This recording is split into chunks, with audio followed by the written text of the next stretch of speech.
é em torno aí das reflexões sobre o emprego da riqueza. Como a Jaque falou, está lá o estudo sistemático do Evangelho segundo o Espiritismo, que é feito toda terça-feira, e em sequência o Livro dos Espíritos. Então eu vou fazer o Evangelho e o Valdir vai fazer o Livro dos Espíritos. No Evangelho segundo o Espiritismo é o capítulo 16, não se pode servir a Deus e a Mamon. E eu fico muito feliz de ser o 16, porque o 16 antecede o capítulo mais lindo do Evangelho segundo o Espiritismo, na minha humilde opinião, que é o capítulo 17, né? Seres perfeitos, que eu acho que é o convite, assim, fantástico que Jesus faz a todos, e ele não faria um convite que a gente não conseguisse cumprir, né? Mas hoje, para a gente poder preparar para receber esse convite, a gente tem que entender moralmente o que significa não se poder servir nem a Deus, servir a Deus e a Mamon ao mesmo tempo. Dentro desse contexto, a gente vai ver o emprego da riqueza. E quem vai nos falar sobre o emprego da riqueza, do item 11 até o item 13, são três espíritos. Um é o Cheverus, né? Cheverus, que se for em francês, né? Um espírito protetor e Fênolo. Cheverus, ele falará para quem ainda tem muita dificuldade de empregar a riqueza para o bem comum e se comprar sem atender exclusivamente os seus interesses pessoais, né? Quando aquelas pessoas que só quer para si, ainda não dá conta. E para nós, que ainda somos escravos do egoísmo, ele vai dar o remédio que vai nos libertar dessa escravidão. Ele também vai ensinar para a gente aonde que a gente deve pôr a base, né, da nossa riqueza, onde a nossa riqueza deve ser sustentada. E assim, se a gente conseguir saber em qual base a gente colocar a nossa riqueza, a gente terá ela protegida para todo sempre, fazendo com que ela nos sirva. Bem interessante, né? A indicação as orientações desse espírito.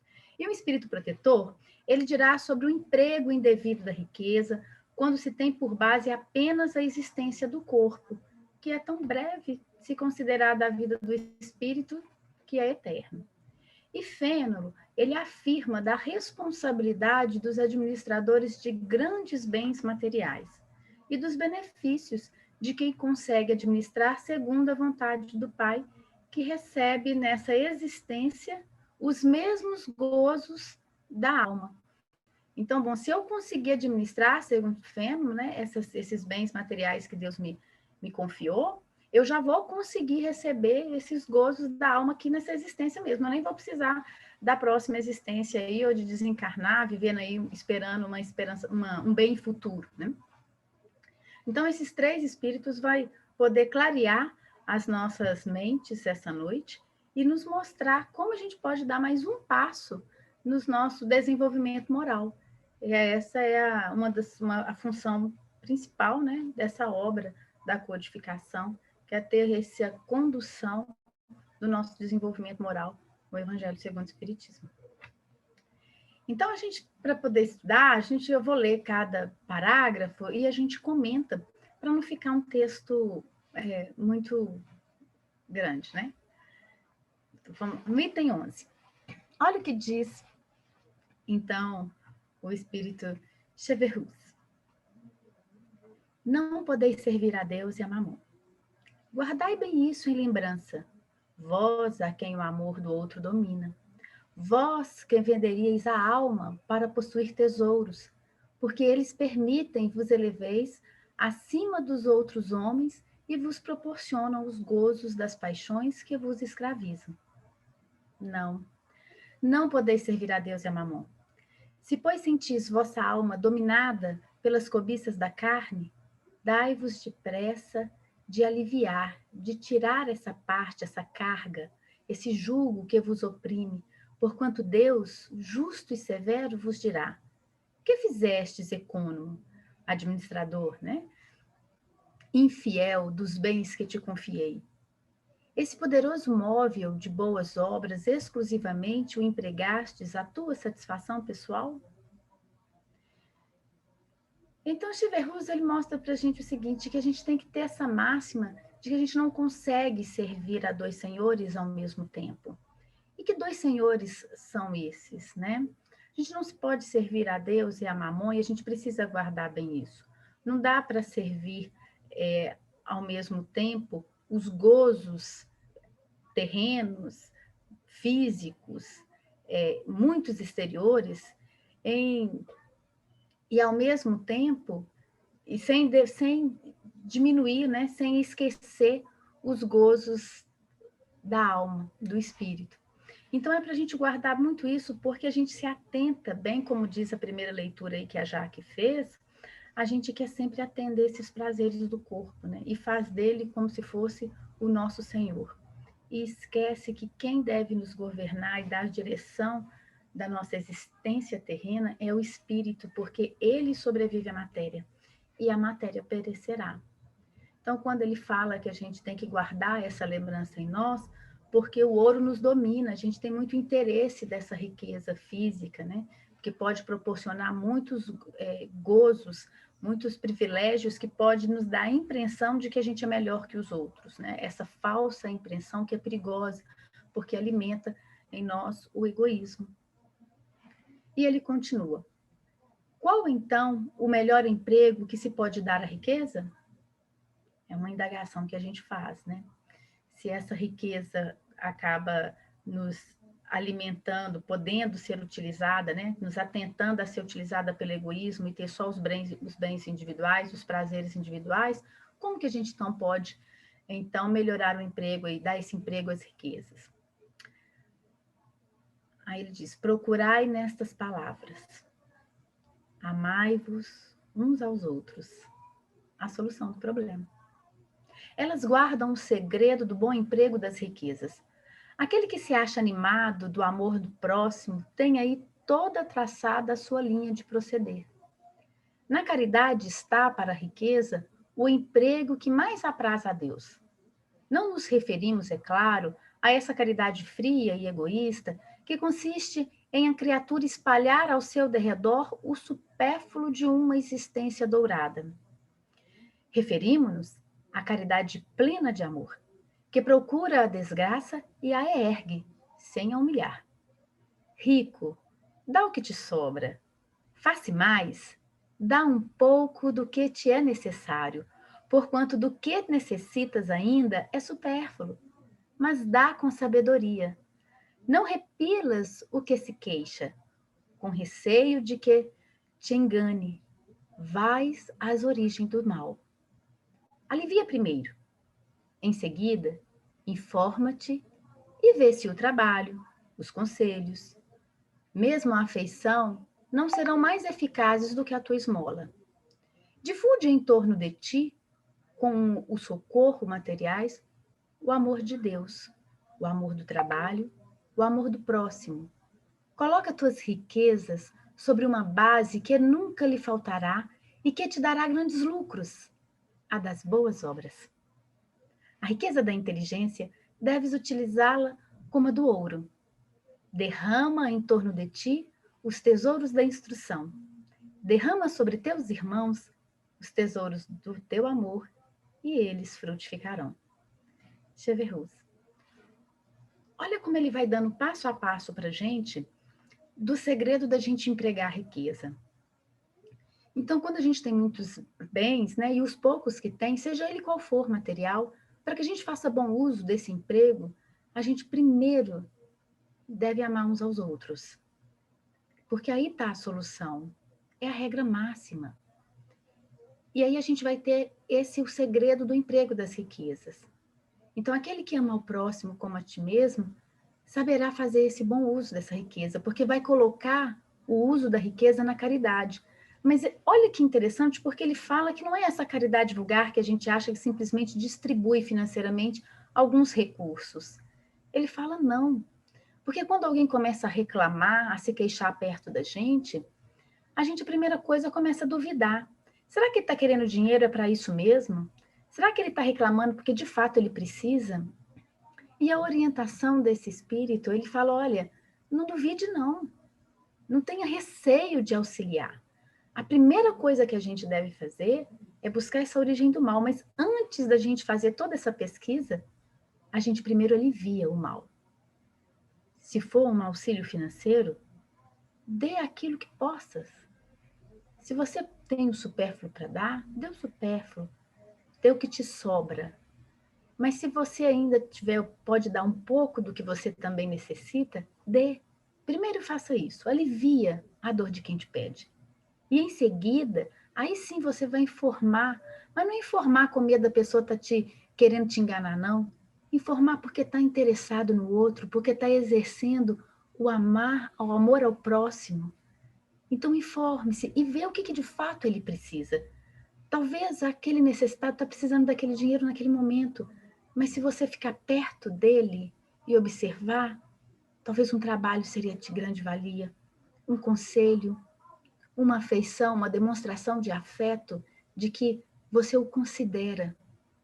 Então pode ser muito mais eficaz do que aquela quantia em dinheiro que você deu de primeiro, que foi importante, porque aliviou. E dessa forma, ele explica que assim a gente vai difundir em torno de nós os socorros materiais, mas vão fazer desse socorro material um espalhar, uma disseminação do amor de Deus, do amor ao trabalho, do amor ao próximo. Porque esse é o emprego da riqueza que edifica, que eleva, que serve o espírito, que eleva a alma, né? Então a riqueza, ela pode ser uma ferramenta maravilhosa para a gente se elevar moralmente. Ela pode colocar aí em uso do nosso próximo e ao nosso redor muitos benefícios. Então ele ainda orienta para que a gente coloque, né, as nossas riquezas na base que vai sustentar em grandes lucros. E que base é essa? É das boas obras. E ele diz que quando coloca nisso, não falta. E é tão real essa verdade, porque a irmã Dulce, todo mundo sabe desse caso, né? Todos os empregos das riquezas que ela recebeu, porque todo o dinheiro que chegou na mão dela, inclusive de políticos, que até às vezes vinham fazer alguma campanha, o dinheiro chegava na mão dela, não interessa como ele chegava, ele tinha um bom uso, porque ele ia direto para aquele necessitado. E teve uma vez, que Divaldo aqui conta isso, que ela estava passando por muitas dificuldades financeiras nas obras dela lá na Bahia, e tinha que pagar funcionários no final do ano, e ela precisava de uma quantia de dinheiro. Era de dinheiro. O amor ao próximo ali era exercido, a tendência, a assistência toda era dada, mas no final do ano, para pagar 13º, para pagar funcionário, precisa de dinheiro mesmo, né? E aí ela estava naquela situação muito complicada. E ela, pedindo sempre a Jesus, resolveu pedir a Maria. E é isso que Roberto Carlos liga para ela. E fala se ela está precisando de alguma coisa, ela ainda diz que não. E que o Roberto Carlos doa o dinheiro que ela de fato precisava, sem ele saber quanto que era a quantia. Mostrando que não interessa onde é quem tem aquela riqueza vai colocar a serviço do bem. Aquele que já entendeu, que já venceu, que já superou, aquele bem só para si.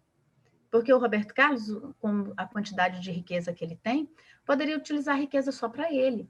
Mas ele parece, com essas atitudes, a gente não tem aqui como falar ficha, nem de dizer que ele é um speed-luz ou não, alguma coisa, não é essa a minha intenção, mas simplesmente de ater a esse ato dele pegar um dinheiro dele, uma riqueza dele, e colocar a serviço daqueles que necessitam. E confiar na obra da Irmã Dulce. Então, o dinheiro chegou até lá, porque tem.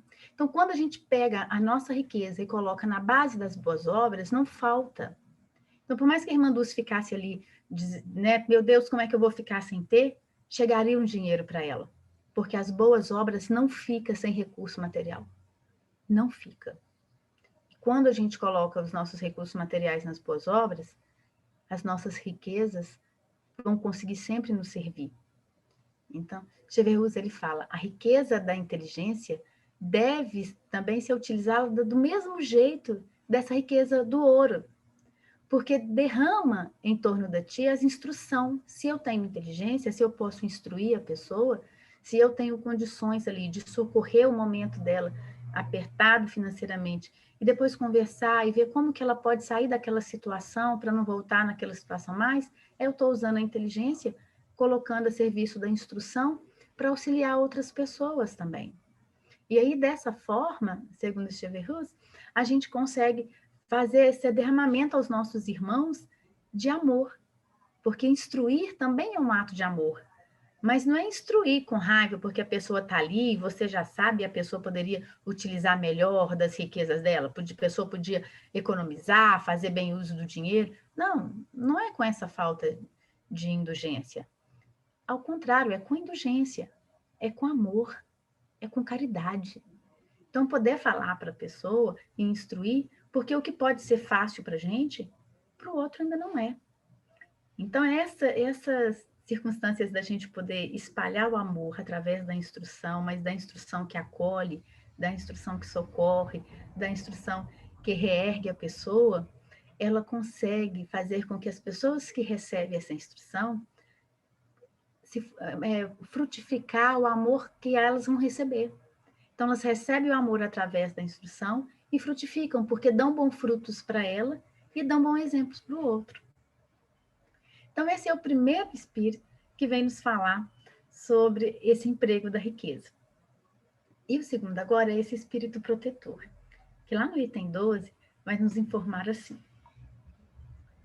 Quando considero a brevidade da vida, dolorosamente me impressiona a incessante preocupação de que é para vós objeto o bem-estar material, ao passo que tão pouca importância dais ao vosso aperfeiçoamento moral, a que pouco ou nenhum tempo consagrais e que, no entanto, é o que importa para a eternidade. Dizer-ia, diante da atividade que desenvolveis, tratar-se de uma questão do mais alto interesse para a humanidade, quando não se trata, na maior dos casos, senão de vos poderdes em condições de satisfazer a necessidade exagerada, a vaidade, ou de vos entregardes a excessos. Então, esse espírito protetor está falando que às vezes ele lamenta, né? Ele olha, ele observa, e olha para a gente como que ele fica ainda impressionado, como que a gente faz da gente o nosso objeto de bem-estar material como algo mais importante da nossa vida, enquanto que a gente dá pouca importância, ou ele fala ou quase nenhuma, para o nosso aperfeiçoamento moral. E ele consegue reparar isso quando ele nos observa e olha o tempo que a gente dedica para a gente adquirir objetos de bem-estar material e o tempo que a gente dedica para a gente se desenvolver moralmente. E ele fala que a gente ainda se justifica, porque acredita que o trabalho, muitas vezes em excesso, que a gente tem para adquirir esses bens materiais, a gente fala que esse trabalho é de grande importância para a humanidade, que a gente está querendo enganar como se a gente estivesse trabalhando para a humanidade. E ele fala que, na maioria dos casos, a gente está fazendo é para satisfazer as nossas necessidades exageradas, e não as necessidades reais. Sabe, aquela necessidade assim do supérfluo, como se o supérfluo fosse um essencial. E isso, quando a gente coloca o supérfluo como essencial, é porque a gente está atendendo a nossa vaidade, né? Então, ele fala das necessidades exageradas, a vaidade, né? Ou então a gente consegue, assim, entregar a esses excessos, como se a gente pudesse nos justificar que esse excesso à vaidade, ao exagero, né? A algo que do supérfluo, vamos dizer assim, fosse importante. E ele continua. Que te penas de amofinações, quer dizer, tanta coisa que a gente pena, que a gente sofre, né? Aborrecimentos, aflições, né? Tormentos, que cada um se impõe, que a gente se impõe, a gente faz sacrifício, faz hora extra, não tira férias, vem de férias, né? Que de noites de insônia, para aumentar haveres, muitas vezes mais que suficientes.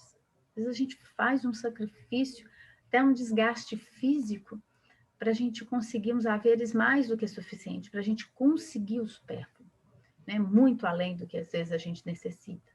Aí ele fala, por cúmulo de cegueira. Então a gente está muito cego das coisas espirituais. Ele fala, frequentemente se encontram pessoas escravizadas a penosos trabalhos pelo amor imoderado da riqueza e dos gozos que ela proporciona, a se vangloriarem de viver uma existência dita de sacrifício e de mérito, como se trabalhassem para os outros e não para si mesmos. Ele ainda nos chama de insensatos. Então, insensatos somos nós quando fazemos um sacrifício exagerado para conseguir algum gozo de riqueza. Sabe quando a pessoa fica ali, quase que eu tenho que trabalhar exageradamente porque eu tenho que pagar uma casa muito grande, uma mansão, e aí eu tenho os custos muito altos, né? E eu tenho que pagar empregado, eu tenho que pagar isso, tenho que pagar. Eu crio condições de sofrimento, de tormento, porque eu vou virar escravos daqueles custos exacerbados que em uma condição normal não seria necessário. Então ele fala, olha, é uma insensatez. E ele nos questiona ainda. Credes então, realmente, que vos serão levados em conta os cuidados e os esforços que despendeis movidos pelo egoísmo, pela cupidez ou pelo orgulho, enquanto negligenciais do vosso futuro, bem como dos deveres que a sociedade fraterna impõe a todos que gozam das vantagens da vida social?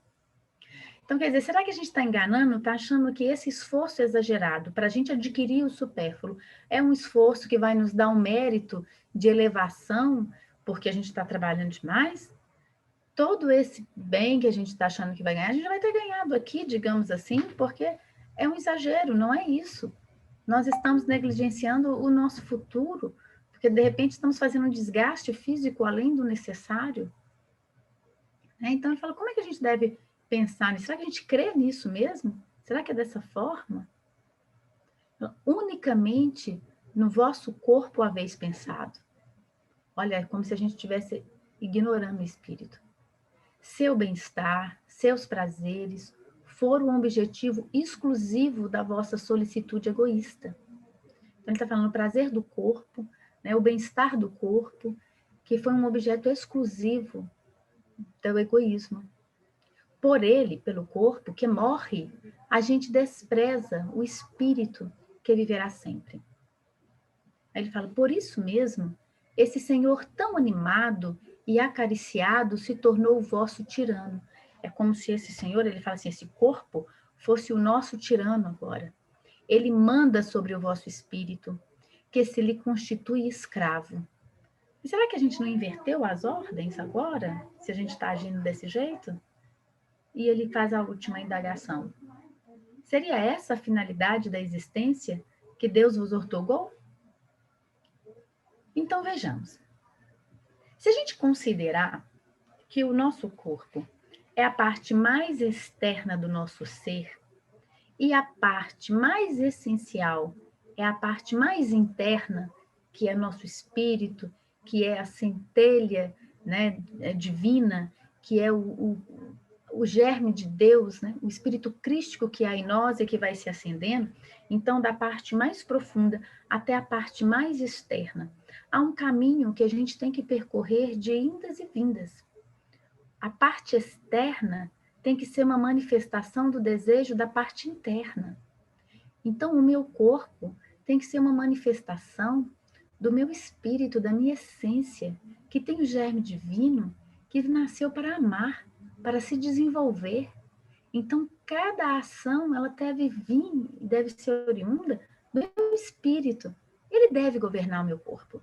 Ele deve, é a ele que eu devo servir, a minha essência. E não a minha parte externa. Não é a minha parte externa que vai falar para o meu interior, mas o meu interior vai falar para a minha parte externa, para o meu corpo, como ela deve se portar. Então, eu vou utilizar do meu corpo, eu vou utilizar de toda a parte externa para servir os benefícios que o Espírito me orientará, que a minha essência falará por mim. E aí eu vou conseguir dosar. Será que eu vou atender ao corpo, que é tão efêmero, passageiro, que é de grande importância, que é importante, mas ele não é quem governa a minha existência. Ele é uma manifestação, né? Eu posso utilizar ele como uma ferramenta de expressão do que o meu íntimo mostra. E se o meu íntimo está muito adoecido pelo egoísmo, ele vai estar todo ali querendo o corpo ser servido, ser ostentado, utilizar a riqueza só para mim. Mas se eu já estiver ali focalizado, entendido ali com o Evangelho de Jesus, mostrando a essência e me comprometendo para o meu desenvolvimento moral, que é eterno, que é um espírito que vai sempre em busca de desenvolvimento, de progresso moral, eu vou estar utilizando o corpo, as riquezas, as oportunidades em benefício do amor, em benefício de amar, em exercício do amor, que seja pequenininho, que seja devagarzinho, mas que seja constante. Então, o Espírito Protetor nos chama a atenção para a gente tomar muito cuidado, porque muitas vezes ele tem observado aqui, né? Quando ele fala que ele olha e ele penaliza, ele fala, gente, mas será que é assim, né? Vamos refletir, será que a gente não pode continuar nessa ordem? Não dá para inverter, ao invés de fazer o corpo um tirano do espírito e fazer o espírito ser senhor do corpo, né? E o corpo ser servo do espírito? Olha que maravilha, né? Ser servo é uma coisa, ser escravo é outra, completamente diferente. Ser servo, você tem prazer em servir porque você sabe que aquilo é o certo, né? É um serviço ser feito. Ser escravo é algo que você faz obrigado, sem liberdade, né? Como uma tirania, sem consciência. Ser servo é ser livre para servir por livre-arbítrio, por escolha, e não por ser obrigado porque está ali adoecido pelo egoísmo. E o item 13, que é o Fênix, ele vai falar para a gente da seguinte forma. Sendo o homem o depositário, o administrador dos bens que Deus lhe pôs nas mãos, contas severas lhe serão pedidas do emprego que lhes haja ele dado em virtude do seu livre-arbítrio. O mau uso consiste em os aplicar exclusivamente na sua satisfação pessoal.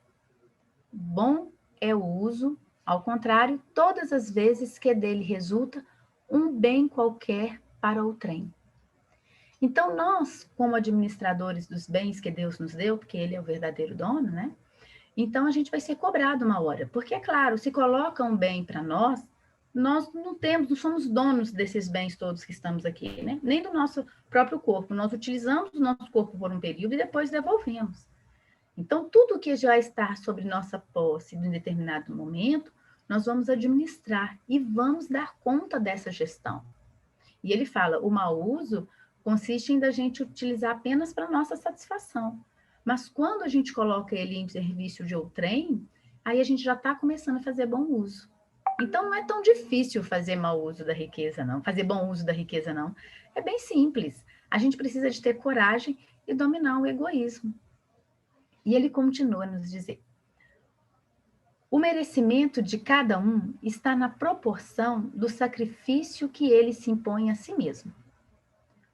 Olha, quanto mais eu faço um sacrifício de conter meu egoísmo, de dividir, de partilhar, e aí eu vou alcançando maior mérito.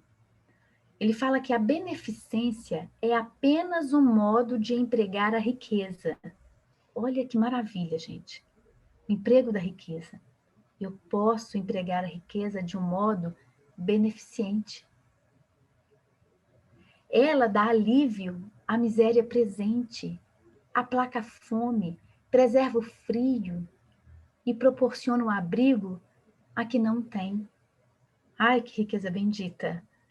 Dever, porém, igualmente imperioso, o mérito é o de prevenir a miséria. Então é tão bom ter a riqueza para a gente poder aliviar toda essa miséria, para aplacar a fome, para preservar o frio, né? Para ter abrigo para quem não tem, como também de prevenir a miséria, para não deixar cair na miséria. Então é necessário a gente também entender que a gente não é legal ficar na miséria, nem a gente e nem ninguém, prevenir dessa miséria. Tal, sobretudo, a missão das grandes fortunas. Então, ao invés da gente achar um absurdo que há uma grande fortuna na mão de um, porque um é rico e tem um tanto aí que é pobre, né? Existe uma missão para grandes fortunas. Uma missão a ser cumprida mediante os trabalhos de todo gênero, que com elas se podem executar. Nem pelo fato de tirarem desses trabalhos legítimo proveito os que assim se empregam, deixaria de existir o bem resultante delas. Quer dizer que as grandes riquezas trazem um bem resultante, mesmo não tivesse esse trabalho, porquanto o trabalho desenvolve a inteligência e exalça a dignidade do homem, facultando-lhe dizer: altivo que ganha o pão que come, enquanto a esmola humilha e degrada. Então, quando a missão da riqueza, das grandes riquezas, é de proporcionar esse trabalho, porque o trabalho traz essa dignidade para o homem, de conseguir ganhar o seu próprio sustento, enquanto quando ele continua recebendo o dinheiro de alguém sem nada fazer, é humilhante para qualquer ser. A riqueza concentrada em uma mão deve ser igual fonte de água viva que espalhe a fecundidade e o bem-estar ao seu derredor. E aí a gente fica orando para aquelas pessoas que têm muito dinheiro, que têm que administrar essa grande riqueza, para que Deus continue dando inteligência para eles, para proporcionar muitos trabalhos, muitos trabalhos. Eu li uma notícia há pouco tempo na internet, né, falando que já estão preparando para que o Silvio Santos volte a trabalhar. E nós sabemos que aqui no Brasil o Silvio Santos ele é dono de uma grande fortuna, mas sabemos também que ele conseguiu essa fortuna com o trabalho. Não estou aqui, tem a ficha do Silvio Santos, nem para falar de tudo dele, né? Mas nós estamos falando aqui do trabalho. E que o SBT emprega muitas pessoas. Que o Silvio Santos tem 90 anos. E que todo o trabalho que ele faz, ele não recebe mais dessa empresa, ele dá como doação. Porque uma empresa, por mais que ela não seja uma ONG, ela faz um benefício social enorme, porque ela oferece trabalho para muitos cidadãos que conseguem levar o pão de cada dia para o seu lar. Então, a gente, enquanto trabalhador, devemos rogar preces para os nossos patrões, para aquelas pessoas que têm grande dinheiro, que elas continuem tendo coragem de investir no trabalho no nosso país, para oferecer emprego, dando dignidade para a nossa gente. Né? É muito bom. A riqueza concentrada em uma mão, aí eu já falei, deve ser igual fonte de água viva, né? A vós, ricos, que a empregastes segundo as vistas do Senhor, o vosso coração será o primeiro a desentar-se nessa fonte benfazeja. Então, aquele rico que opera dessa forma, que traz esse emprego, Fernando está falando, olha, você vai ser o primeiro a beber dessa água, dessa fonte maravilhosa. E ele fala, olha, já nessa existência, fruireis os benefáceis gozos da alma, em vez dos gozos materiais do egoísta, que produzem no coração vazio. Vossos nomes serão benditos na terra, e quando a deixardes, o soberano Senhor vos dirá como a parábola dos talentos. Bom e fiel servo, entra na alegria do teu Senhor.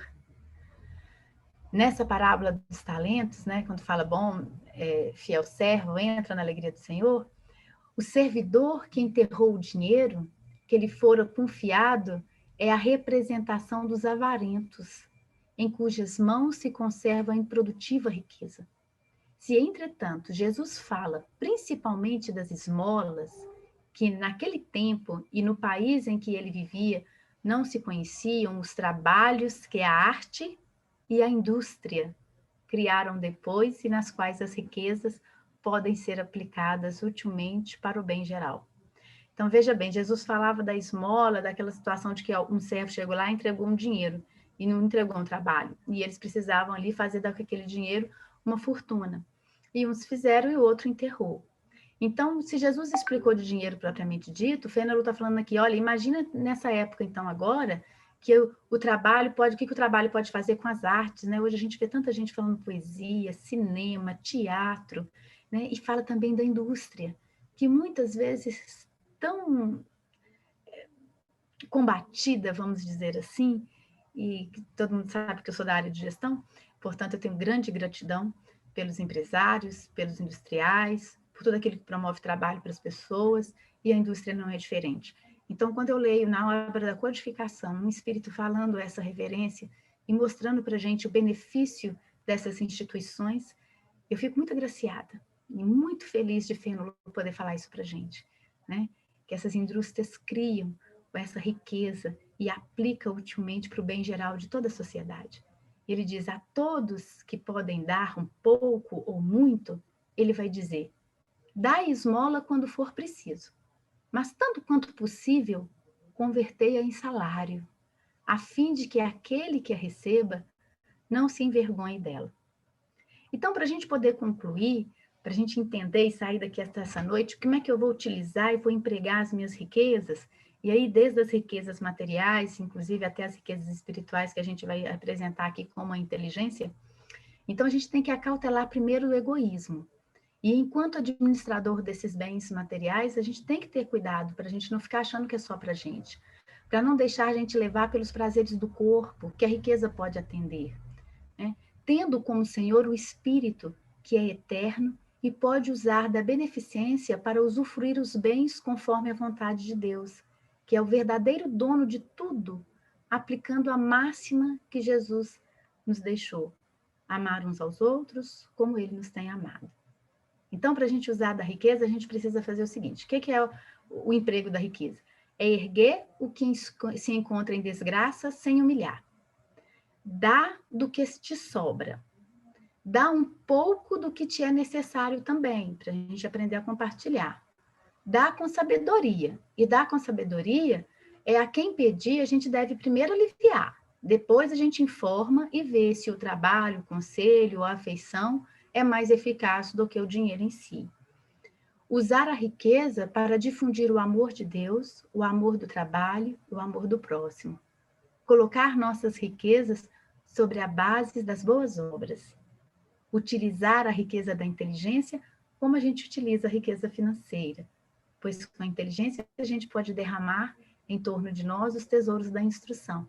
E todo mundo instruído, os nossos irmãos instruídos, pelo amor, eles vão dar bons frutos. Todos nós daremos bons frutos.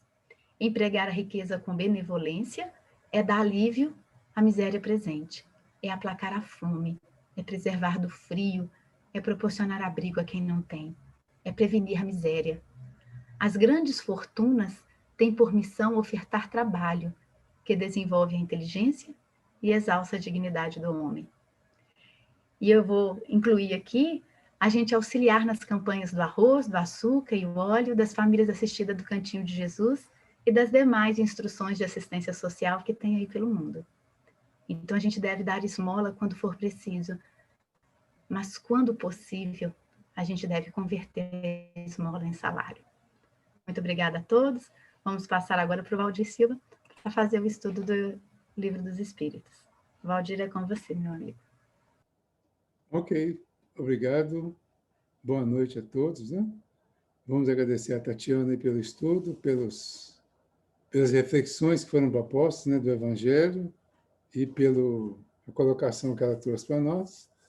E pedir a Jesus que continue nos abençoando e que nós possamos continuar o nosso aprendizado de hoje, construindo vibrações boas, positivas e distribuindo essa parte que já é de graça para nós e que nós podemos colaborar com os outros também, né? Então, vamos continuar pensando, vibrando positivamente, por nós, por todos aqueles com quem convivemos.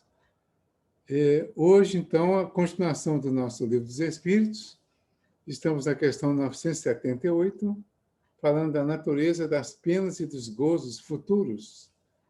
É o capítulo 2 da quarta parte do Livro dos Espíritos. Então, nessa questão 978, o Kardec pergunta: a lembrança das faltas que a alma, quando imperfeita, tenha cometido, não lhe turba a felicidade, mesmo depois de se haver purificado? Resposta: não, porque resgatou suas faltas e saiu vitoriosa das provas a que se submetera para esse fim. É interessante essa questão, né? E, assim, interessante para nos chamar a atenção já, hoje. Porque essa questão, se a gente for analisar mais profundamente, já dá para nós eliminarmos muita culpa hoje. Porque a pergunta que ele faz, ó, a lembrança das faltas que a alma, quer dizer, que o espírito é encarnado, né? Quando imperfeita, tenha cometido, não lhe turba a felicidade, mesmo depois de haver purificado? Então, nós estamos, vamos dizer assim, as três fases, né? O início, o meio e o fim. No início, nós erramos muito. cometemos uma série de enganos. No meio, e caminhando para o fim da evolução, nós descobrimos a possibilidade de consertar tudo aquilo que nós fizemos. Ao iniciar o conserto, nós vamos aprendendo também que tudo o que nós fizemos, mesmo que tenha sido errado, foi permitido. E sendo permitido, foi exatamente contra alguém que precisava passar por aquela situação. Então, não haveria culpa e nem sentimento de culpa, principalmente na medida que nós vamos entendendo a possibilidade de consertar aquilo que fizemos contra os outros e sofrer na carne as consequências do que nós fizemos. Então, são fases bem interessantes e importantes. Porque às vezes a gente fica se martirizando uma vida inteira porque fez uma coisa errada lá no passado. Então, por exemplo, eu às vezes fico pensando assim, né? E vejo muita gente questionando isso. Ah, eu já bebi muito. Já mesmo. Eu já bebi muito. Durante um bom tempo. Mas isso já passou. Eu fiz um mal para mim mesmo, naquele tempo. Mas de lá para cá, eu sei as consequências disso, que eu já passei também. E sei o quanto, em função disso, eu tive a oportunidade de ajudar outras pessoas na área. Então, isso aí seria assim, se eu ficar pensando no quanto eu já bebi, eu vou ficar sofrendo. Porque eu vou me considerar um alcoólatra sem recuperação, quando, na verdade, eu sou alcoólatra em recuperação. Há uma diferença aí, né? Tem o sem recuperação, que é aquele que acha que não tem solução. E o em recuperação é aquele que está no processo de recuperação e sabe que quanto mais ele resistir, mais firme e mais segurança ele vai adquirir para atingir o objetivo da purificação. A ponto de, quando atingir essa purificação, ele está tranquilo, com aquela consciência de que fez tudo o que pôde para consertar o que fez errado e que passou, que sofreu, de uma certa forma, muitas das consequências necessárias em função do mau ato praticado. Se nós olharmos para o mau ato e para o conserto e valorizarmos o conserto como oportunidade de remissão, que é a proposta da reencarnação, mas que é a proposta também da oportunidade que cada dia oferece para nós, se nós pensarmos assim, nós vamos eliminar a culpa. E isso é muito interessante, porque às vezes nós temos dificuldade de iniciar um processo de recuperação de alguma forma, né? Seja de um vício, seja de um defeito, ou seja de alguma coisa mais grave que a gente tenha feito, algum crime, por exemplo. Às vezes a pessoa tem dificuldade de iniciar um processo de regeneração porque não consegue se perdoar. Entenderam? Então, quando a pessoa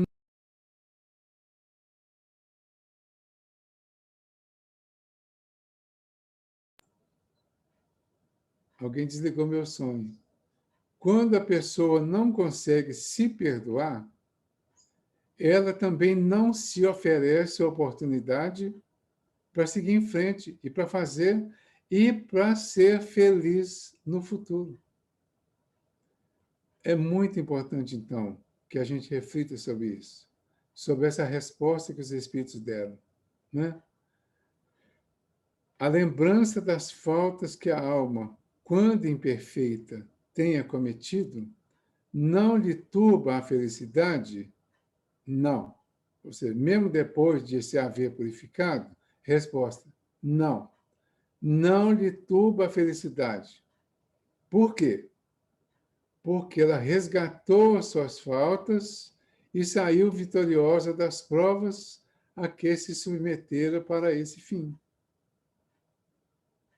Mas quem é a alma que era imperfeita porque cometeu muitas faltas no ano passado? Somos todos nós. Nós ainda somos almas que estamos encarnados e que sabemos que cometemos muitas faltas no ano passado. E agora estamos aqui, felizes ou não? Felizes porque já compreendemos que muita coisa que nós fizemos errado já foi consertado, já foi pago. E isso traz uma segurança de que vamos continuar consertando e pagando e resolvendo essas dificuldades? Ou vamos nos manter estacionados lá no passado, em cima das faltas praticadas, sem nos oferecer a oportunidade de melhorar? Pensemos a respeito. É oportunidade de continuar a reflexão. Quem errou no passado em outra encarnação, renasce com o esquecimento do que fez. Por quê? Para não ficar preso àquele passado e para não ficar grudado naquela culpa. E aí renasce com possibilidade de fazer as coisas boas. Qual a finalidade da reencarnação? Questão 167 do Livro dos Espíritos. Expiação e melhoramento progressivo. Finalidade da reencarnação. Expiação, ou seja, sofrer as consequências dos erros praticados lá no passado. Porém, continuar melhorando progressivamente. Quem está sofrendo alguma coisa que não sabe o que fez, aí vem o esquecimento do passado, o bendito esquecimento, exatamente para não ficarmos presos ao erro. É preciso ficar preso à oportunidade de consertar. Se aproveitarmos a oportunidade e fizermos pelo menos um mínimo, nós vamos atingir o objetivo. E o objetivo é a purificação. Mas não há purificação quando estamos presos na falta ou no erro. Ok, daí, tudo bem? 979. É mais ou menos continuado, né? Não serão para a alma causa de penosa apreensão que lhe altera a felicidade, as provas porque ainda tenha de passar para acabar a sua purificação? Essa pergunta aqui, o que ela faz? A anterior leva ao passado, né? As faltas que ela cometeu quando era imperfeita. Essa agora leva ao futuro. Então, nós, às vezes, estamos escravos do passado e preocupados com o futuro. Culpa, por um lado, e ansiedade pelo outro. Não serão para a alma causa de penosa apreensão que lhe altera a felicidade, as provas porque ainda tenha de passar para acabar a sua purificação? Vejam bem, a resposta é: para a alma ainda maculada, culpada, errada, são, ou poderão ser. São motivo de apreensão. Porque se eu ainda estou no erro, eu inconscientemente, às vezes, estou me cobrando e estou sofrendo, estou passando por uma penosa apreensão, às vezes sem saber por quê, porque lá no fundo, lá na intimidade, eu sei que eu vou ter que resolver isso. Então, é causa de penosa apreensão que ele altera a felicidade, né? Então, para a alma ainda maculada, são. Daí vem que ela não pode gozar de felicidade perfeita, senão quando esteja completamente pura. Aí entra um outro processo de início, o meio e o fim. O fim é sempre a pureza. O início é sempre a ignorância, o desconhecimento, o engano. Então, Davi, aí vem que ela não pode gozar de felicidade perfeita, senão quando esteja completamente pura. Então, por que que a felicidade aqui na Terra não é completa e perfeita? Tem no Evangelho, no capítulo 5, né? A felicidade não é deste mundo, é o capítulo 5, item 20. Né? Não sou feliz, né? A sorte não foi feita para mim, e tem uma série de reclamações assim, né? Então, aqui na Terra, a felicidade não é perfeita, porque ainda não somos completamente puros. Mas a felicidade só será perfeita quando atingirmos isso. Para atingir, nós teremos que caminhar em busca da felicidade, ou seja, caminhar construindo a felicidade, apagando as nossas faltas e resolvendo as nossas dificuldades. São as oportunidades que vão aparecendo. Como que eu vou fazer isso? Aproveitando as oportunidades. Aí vem o Evangelho e diz lá, né? Fora da caridade não há salvação. Quais foram as faltas, ou as possíveis faltas que eu tenha causado a mim mesmo e aos outros lá no passado? Não sei. No passado presente eu sei algumas. No passado de outras encarnações eu não sei nenhuma. Imagino que a grande maioria de nós aqui não sabe. Mas aí vem a caridade e diz assim, faça o bem, ajude. Isso em função do que Jesus ensinou. Dar de comer a quem tem fome, dar de beber a quem tem sede, dar teto a quem está desabrigado, dar agasalho a quem tem frio, visitar o doente e o preso. Essas são as propostas que ele colocou naquele juízo final. Né? Se nós fizermos isso, independente de sabermos o que fizemos de errado no passado, dentro dessas propostas nós acharemos o meio de resolver a nossa dívida, principalmente a dívida moral, e de uma forma especial, às vezes, uma boa parte da dívida material.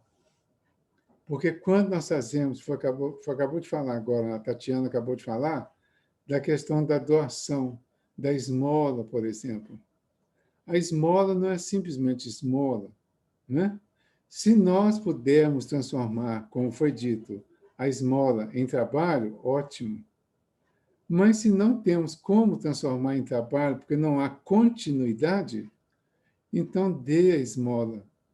Porque, às vezes, um mínimo doado em esmola pode ser a devolução daquele mínimo que você um dia roubou ou furtou de alguém.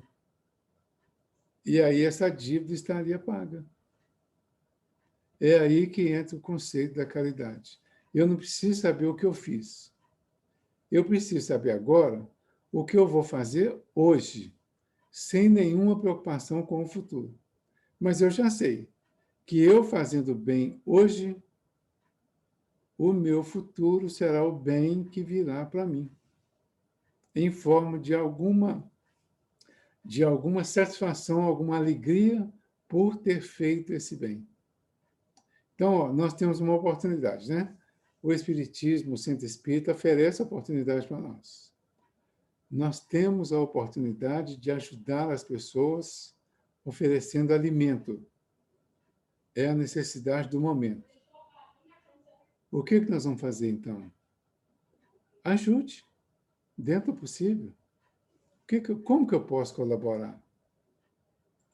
Colabore. Se organize. Ah, mas eu não posso dar muito. Não importa. Quando Jesus fez do óbolo da viúva, aquele ensinamento, ele enfatizou o óbolo da viúva, foi o menor valor que foi colocado. Mas ele enfatizou esse, porque foi uma doação que veio do coração. Então, façamos isso. Não importa o valor, a quantidade. Importa a qualidade que vem junto com o valor que será oferecido. Se nós mandarmos vibração junto, a vibração que nós mandarmos vai somar com o dinheiro que outros mandarem, que talvez nem tenham vibração ainda para oferecer, mas já oferecem dinheiro. Tudo isso, somado, vai fazer o resultado esperado para as pessoas que estão em necessidade. É interessante esse negócio dessa campanha, aproveitando as campanhas. Às vezes a gente acha que a campanha do quilo, por exemplo, é só a campanha do quilo. Você vai, pega uma sacola, vai de casa em casa, batendo, pede alguma coisa, e o sucesso parece que é quando a sacola vem cheia. Não. Ou seja, não é só isso. E às vezes nem é isso. O sucesso da ajuda material é quando ela vem somada com algo espiritual, com algo que é invisível, que é o nosso melhor sentimento. E é esse nosso melhor sentimento, ao fazer a doação, ao fazer o trabalho assistencial, é esse melhor sentimento que vai eliminar aquele outro sentimento anterior, que era o sentimento de culpa. Então, quando eu materializo alguma coisa ruim contra alguém, eu materializei a coisa ruim e todo mundo viu. Na minha intimidade ficou o registro da culpa. Esse é espiritual. Ninguém vê, é invisível. É espiritual no sentido de ser invisível. Aí tá, eu vou somando culpas com as diversas atitudes lá do passado, né? E do presente, às vezes. Eu vou somando as culpas.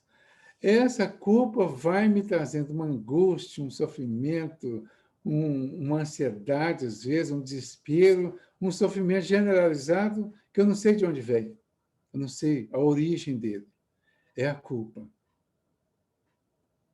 Aí eu descubro uma forma de fazer o bem, de construir a felicidade em nome da caridade. Aí eu vou começar a materializar o bem. Aí eu vou levar coisas para as pessoas. E quando eu faço doação, quanto mais de coração for, mais eu registro agora, lá na minha intimidade, o que nós chamamos de caridade, aquele sentimento bom de quem está ajudando. Então, da mesma forma que a culpa foi registrada e causou um mal que você não sabe a origem, a doação, a caridade, a ajuda material, a essência dela vai ser registrada e vai nos fazer um bem que às vezes nós não vamos saber exatamente a origem. Nós vamos imaginar, pode ser por isso ou por aquilo, e às vezes não vai perceber, mas sabe que melhorou, sabe que mudou, sabe que ficou melhor a partir daqueles momentos. Então, essa é a diferença e a comparação. Por isso que fala que a caridade, que fora da caridade não há salvação. Porque com a caridade, nós vamos eliminando a maldade. nós vamos eliminando o engano, o erro, a coisa errada que nós fizemos. E essa caridade, ela tem um somatório positivo em relação à nossa felicidade. Então, eu me torno mais feliz intimamente de acordo com o bem que vou fazendo, mesmo que inconscientemente.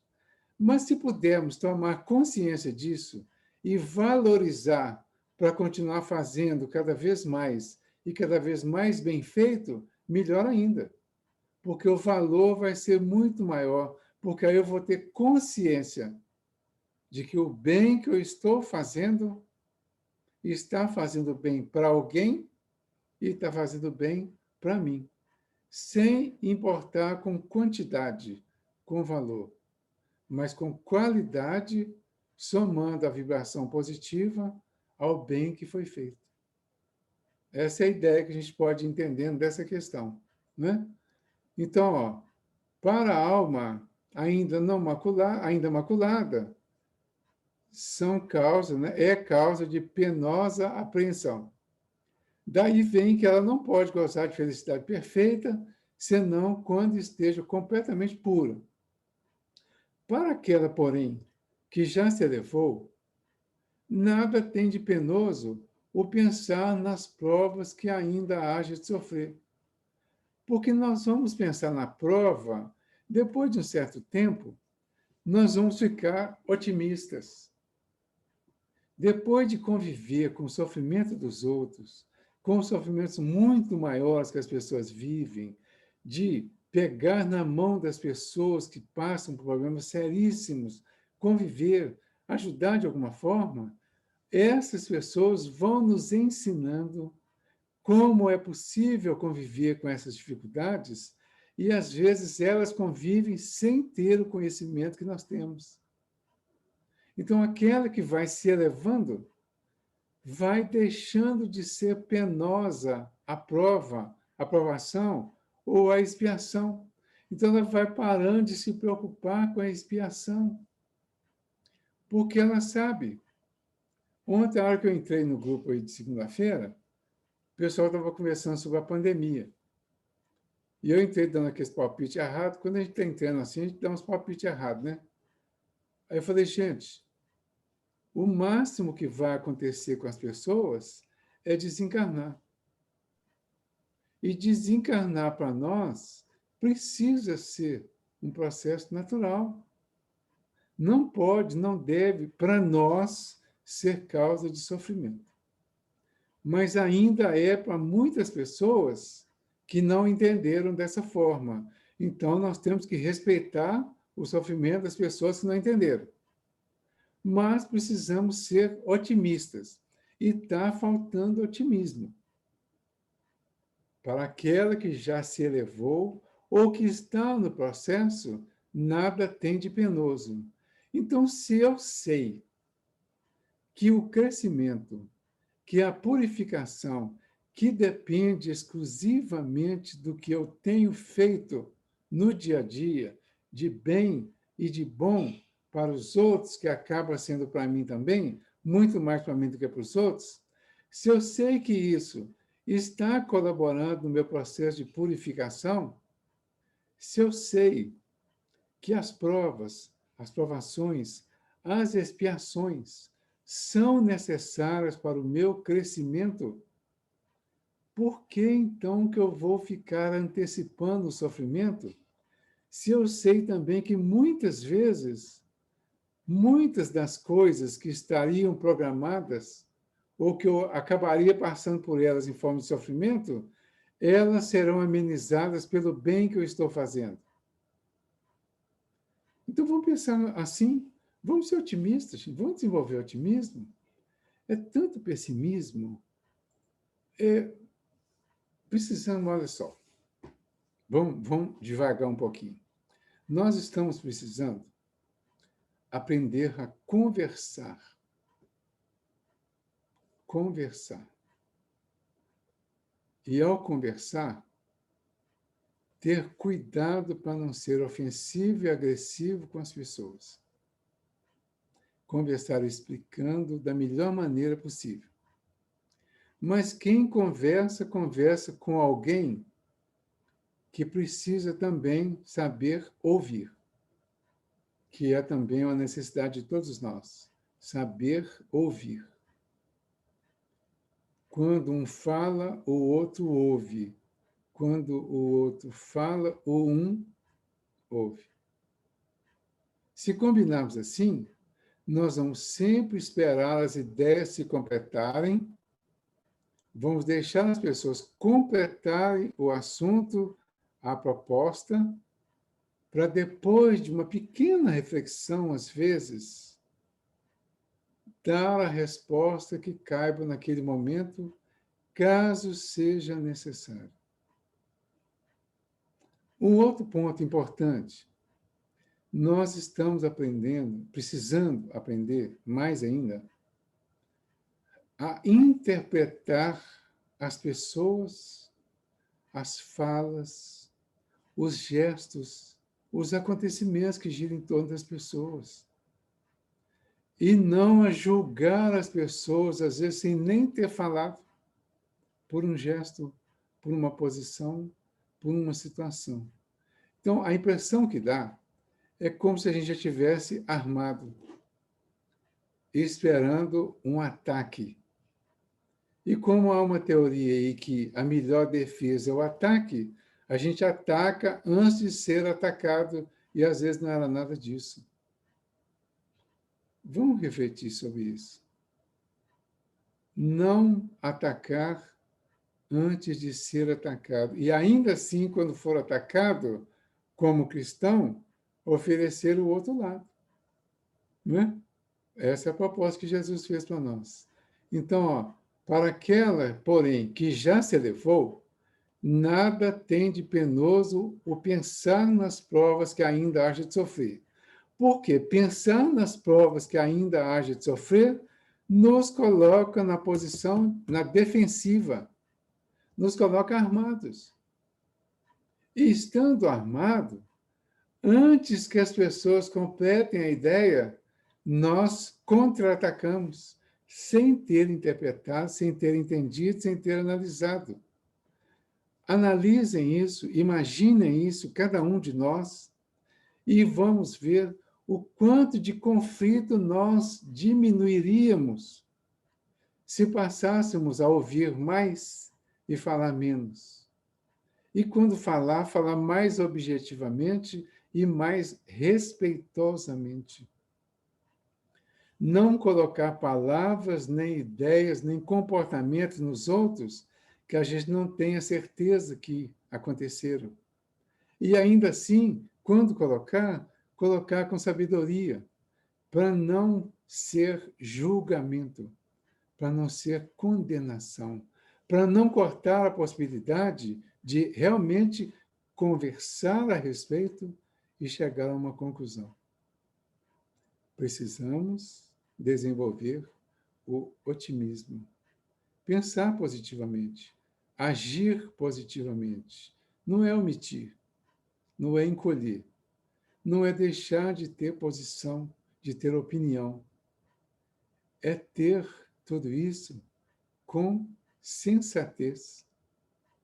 É saber a hora de falar, saber a hora de calar, ser paciente dentro da própria necessidade e construir o clima de paciência à nossa volta.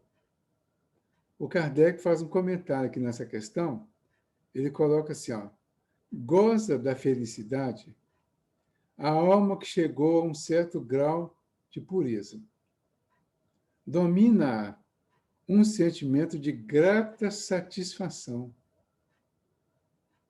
Sente-se feliz por tudo o que vê, por tudo o que a cerca. Levanta-se-lhe o véu que encobria os mistérios e as maravilhas da criação e as perfeições divinas em todo o esplendor lhe apareçam. Então, olha aqui se não é uma mensagem de otimismo. Goza da felicidade a alma que chegou a um certo grau de pureza. Então, a um certo grau, vamos colocar assim, a qualquer grau de pureza, nós teremos um grau de felicidade. Mas para chegar a esse grau de pureza, que vai ser um grau de felicidade, nós temos que ter um grau de esforço, de participação e de doação de alguma forma. Domina um sentimento de grata satisfação. Por que grata satisfação? Então, hoje eu tenho uma grata satisfação porque eu tenho certeza que o quilo de arroz que eu ofereci para dar para uma família que está necessitada vai matar a fome de alguém. Então, isso vai me dar um sentimento de uma grata satisfação. Eu estou grato pela oportunidade que eu tive de poder ajudar alguém que está numa situação mais difícil que a minha neste momento. Então, já vai trazer um grau de felicidade. Sente-se feliz por tudo o que vê, por tudo o que a cerca. Vejam bem, olhem, vamos olhar em torno de nós e vamos ver se nós nos sentimos felizes por tudo o que vemos e por tudo o que nos cerca. Nossa, se eu pudesse penetrar nos pensamentos, hein? Sente-se feliz por tudo o que vê, por tudo o que a cerca. Aí a gente vai olhar para o lado aí e vai ver o quê? Uma tragédia acontecendo à nossa volta. Né? Porque nós vamos olhar e falar, no, mas como que eu posso me sentir feliz com isso? Eu até ouvi ontem, estou lembrando que agora, uma reportagem de que há 2 anos atrás, uma mulher, por ciúme, rasgou a barriga de uma outra com uma faca e retirou a criança de dentro dela. Essa criança não tem mais tempo. Essa criança hoje tem 7 anos. Foi como eu ouvi esse comentário essa semana. Aí a gente enfatiza logo o grau de crueldade, o grau de maldade, o grau de ruindade e o tanto, não é? Tudo de ruim que você puder imaginar parece estar representado aí. Mas será que é isso que ele falou? Será que ele falou que é para não ver isso? Também não. Mas já pensaram a felicidade que pode ser para nós? Saber que nós já entendemos o porquê que aconteceu isso? Saber, já ter uma ideia, pelo menos, do que aconteceu por cada parte envolvida e as razões que cada pessoa teve para passar, para viver essa situação toda? Se nós valorizássemos o conhecimento que já temos, nós teríamos esse grau de felicidade, mesmo vendo essas coisas ruins. Ou seja, essas coisas que são julgadas e tratadas como ruins, como mal. E aí a gente acaba vendo só o ruim, só o mal, e quem vê só o ruim, só o mal, não deixa tempo para ver o bem. Mas existe por trás de tudo isso aí um bem. Ah, mas por que eu sei disso? Porque eu sei, eu tenho certeza absoluta que tudo que acontece aqui no nosso mundo é permitido por Deus. E tem até a frase do Raul Teixeira, né, que a Tatiana cita muito, né?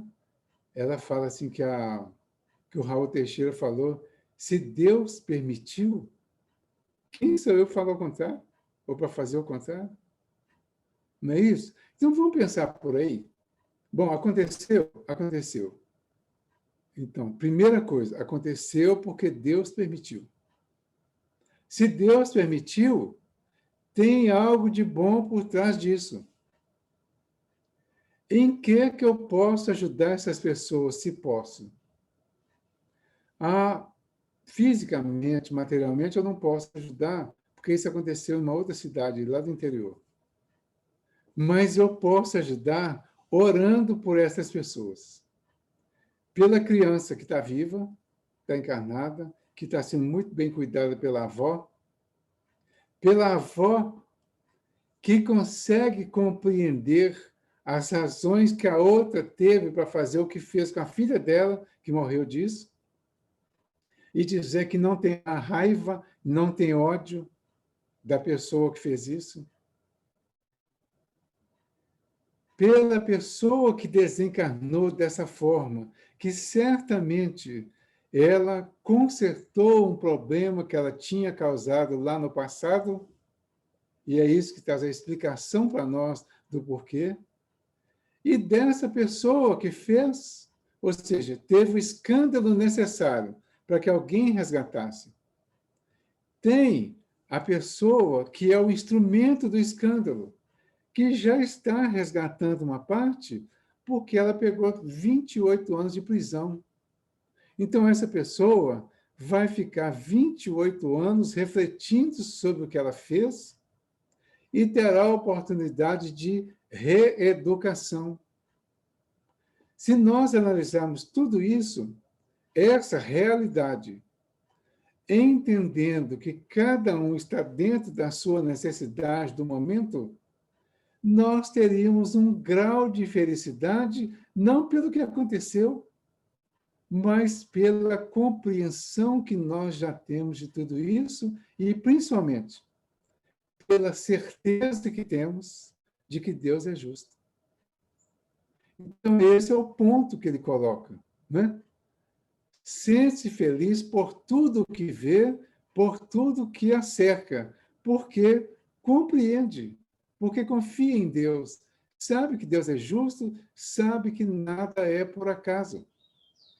Então, essa compreensão vai trazer um grau de felicidade, que não é total, porque no meio disso aí tem uma maldade, tem um sofrimento, tem uma dor, mas nós vamos enfatizar mais a compreensão e a oportunidade que as pessoas têm de resolver, e não ficar presas só no mal, na condenação, na vingança.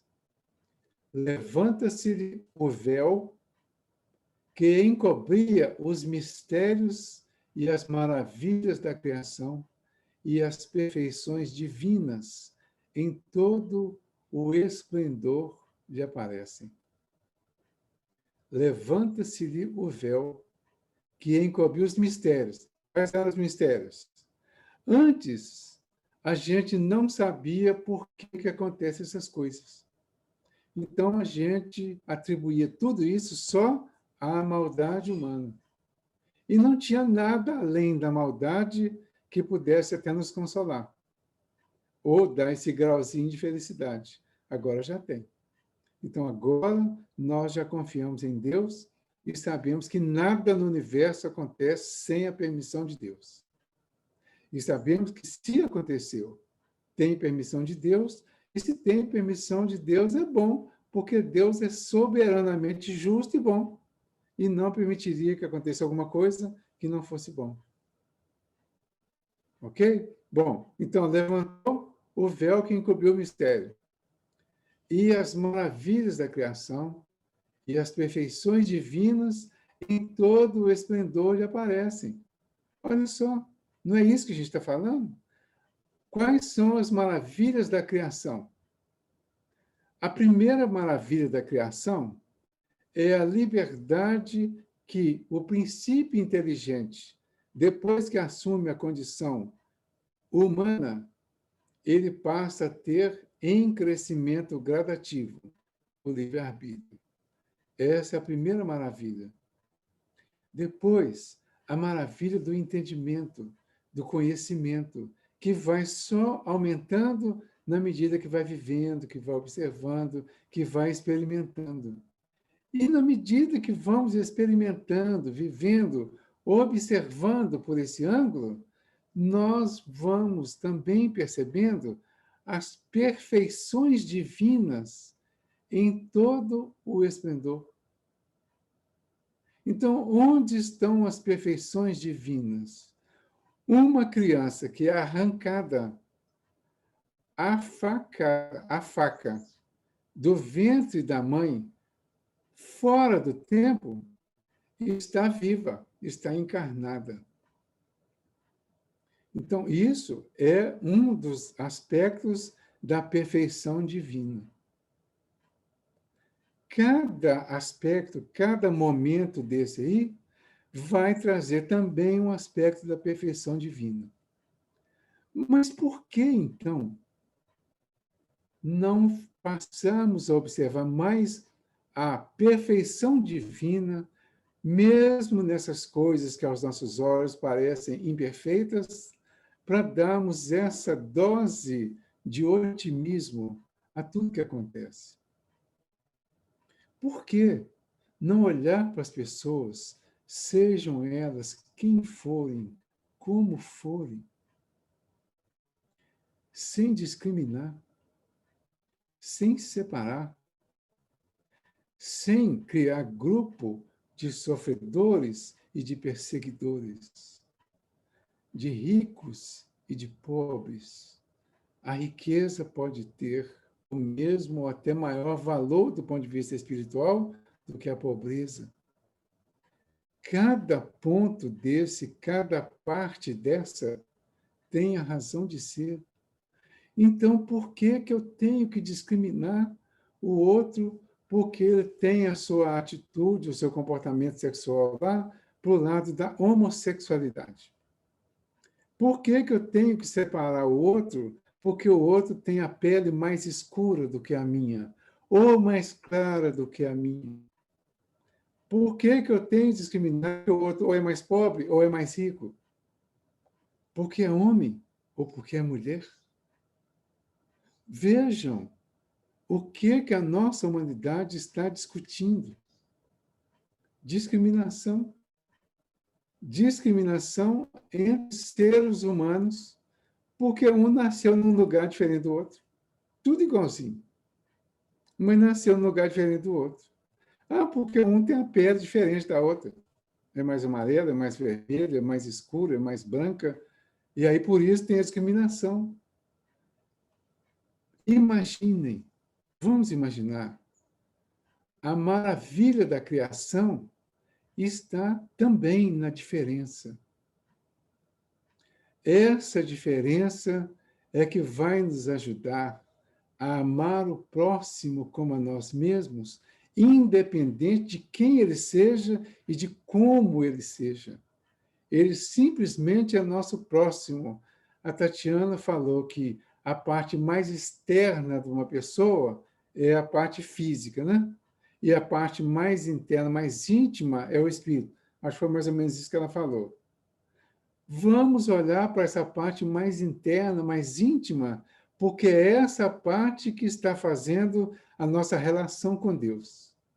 E a nossa relação com Deus, naquele triângulo de amar a nós mesmos, de amar ao próximo e de amar a Deus, só vai se completar quando nós passarmos a amar a todos igualmente.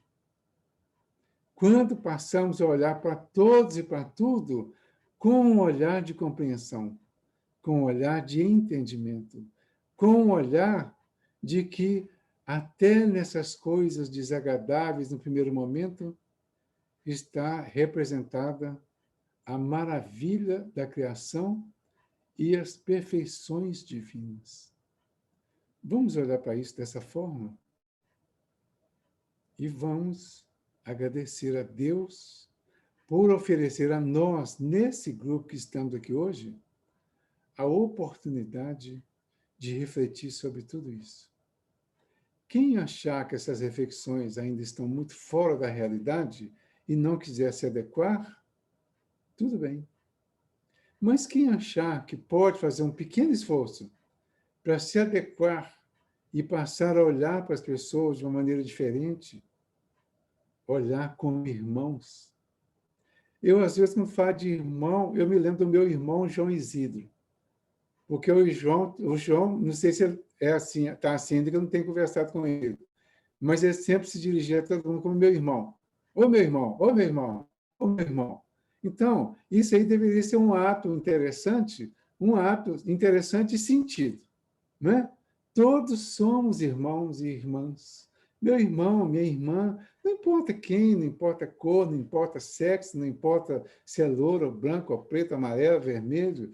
Gente, somos irmãos, somos filhos de Deus. Vamos pensar sobre isso. Quem é que é o anfitrião? O anfitrião, eu preciso compartilhar um negócio. Pode ser? Sou eu, Valdir. Tem jeito aí Pode, de claro. compartilhar um negócio? Eu não sei como que eu vou conseguir fazer. Eu não sei o que eu faço primeiro. Já está autorizado para você compartilhar aí. Já está? Então Sim. tá. Eu vou compartilhar um negócio aqui para fazer a prece final. Vou ver se eu consigo, tá? Se eu não conseguir, eu faço só a prece. Então, primeiro eu tenho que entrar aqui.